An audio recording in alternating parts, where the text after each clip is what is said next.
All அஸ்ஸலாமு அலைக்கும். எல்லாரும் எப்படி இருக்கீங்க? நல்லா இருக்கீங்களா? ஹாப்பியாக சந்தோஷமாக உங்கள் டேவை ரொம்ப பாசிட்டிவ் வைப்ஸோட ஸ்டார்ட் பண்ணியிருப்பீங்கன்னு நினைக்கிறேன். Same here also. அண்ட் இன்றைக்கி வந்து பார்த்தீங்கன்னா, நான் பிரேக்ஃபாஸ்ட்லேருந்தே vlog எடுக்க ஆரம்பிச்சிட்டேன். ஸோ பிரேக்ஃபாஸ்ட்டுக்கு வந்து சேமியா உப்புமா கிண்டிடலாம் அப்படின்னு இருக்கேன். ஏன்னா லாஸ்ட் வீக் வந்து சேமியா வந்து மசாலா சேமியா மாதிரி செஞ்சுட்டோம். ஸோ இந்த வீக் அதை ரிப்பீட் பண்ண முடியாது இல்லையா? ஸோ ரிப்பீட்டடாக ஒரு ஃபுட்டை வந்து கொடுத்தோன்னா என்னோடய கிட்ஸ்க்கு வந்து பிடிக்காது. ஸோ யூசுவலி இட்லி, தோசை, பூரி, பொங்கல் இது எல்லாமே செஞ்சாச்சு. ஸோ அதனால் இன்றைக்கி சேமியா உப்புமா செய்யலான்ட்டு. ஸோ ஈஸியாக குயிக்காக செய்யணும் அப்படின்னா பக்கத்தில் வந்து கெட்டில், அதாவது நீங்கள் தாளிக்கிறப்பவே கெட்டிலில் வந்து சுடு தண்ணி போட்டிங்கன்னா 5 மினிட்ஸில் நீங்கள் ஒரு சேமியாவை கிண்டிடலாம். ஸோ ஒரு 10 மினிட்ஸ் ஆகிறத ஒரு 5 மினிட்ஸ் வந்து உங்களுக்கு கம்மியாகும். ஸோ குயிக்காக செய்கிறதுக்கான டிப்ஸ் இது அம்மா தான் சொன்னாங்க எனக்கு. ஸோ நெக்ஸ்ட்டு வந்து லன்ச் வந்து ரெடி பண்ண ஆரம்பிச்சிட்டேன். ஏன்னா பிரேக்ஃபாஸ்ட் செஞ்சு ஹாட் பேக்கில் போட்டு வச்சுட்டேன். ஸோ வேணுன்றவங்க சாப்பிட்டுக்குவாங்க. லன்ச் வந்து இன்றைக்கி வெரைட்டி ரைஸ் தான் செய்கிறேன். ஸோ இது லெமன் ரைஸ் செஞ்சுட்டேன். ஸோ லெமன் ரைஸை தாளித்து விட்டுட்டு அண்ட் பொட்டேட்டோவில் வந்து பார்த்திங்கன்னா 2 ஐட்டம் செய்கிறேன். ஏன் அப்படின்னா என் பையனுக்கு வந்து பார்த்திங்கன்னா கொஞ்சம் இந்த மாதிரி கிறிஸ்பி அந்த மாதிரி இருக்கணும்.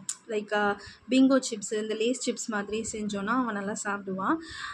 லாஸ்ட் வீக்காக தலைவர் வந்து 2 வீக்ஸாக வந்து பார்த்திங்கன்னா உடம்பு சரியில்லைன்னு இந்த மாதிரி ஐட்டம்ஸ் எதுவுமே கொடுக்கல. ஏன்னா அவனுக்கு சிக்கன் பாக்ஸ் மாதிரி போட்டதுனால அவனுக்கு எந்த எண்ணெய் ஐட்டம், தாளிப்பு ஐட்டம்லாம் கொடுக்க முடியல. ஸோ அவன் ரொம்ப வெக்ஸ் ஆகிட்டான். அவனுக்கு வந்து மோர் சாதம் அப்படி தான் கண்டினியூஸாக கொடுத்தனால அவனுக்கு வந்து அவன் கேட்டுட்டான் இன்றைக்கி எனக்கு வந்து உருளைக்கிழங்குல வந்து சிப்ஸ் மாதிரி பண்ணித்தா அப்படின்னு சொல்லிட்டு. ரொம்ப டேஸ்ட்டாக இருக்கும் இது. நான் இது வந்து இதுக்கான வீடியோ வந்து போஸ்ட் பண்ணுறேன்.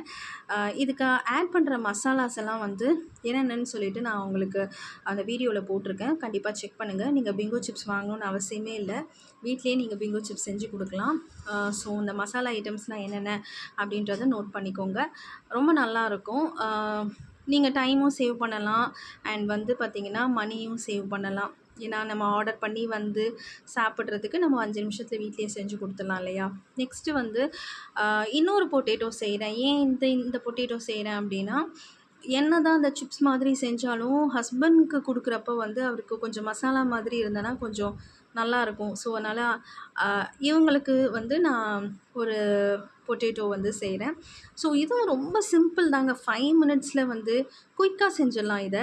அண்ட் ரொம்ப டேஸ்ட் வந்து பார்த்திங்கன்னா சூப்பராக இருக்கும். என்னென்ன மசாலாஸ் போட்டிருக்கேன்ட்டு கண்டிப்பாக என்னோடய யூடியூப் அண்ட் இன்ஸ்டாவில் போய் பாருங்கள். போஸ்ட் பண்ணியிருக்கேன். கண்டிப்பாக இது எப்படி இருக்கும்ன்ட்டு ஒரு தடவை செஞ்சு பாருங்கள். ரொம்ப சிம்பிளான டிஷ் தான். இன்றைக்கி நான் 2மே வந்து ரொம்ப சிம்பிளான டிஷ் செஞ்சுருக்கிறது.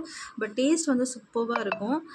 ஸோ கண்டிப்பாக ட்ரை பண்ணுங்கள். ஸோ லன்ச் வந்து செஞ்சாச்சு அண்ட் பிரேக்ஃபாஸ்ட்டும் முடிச்சாச்சு.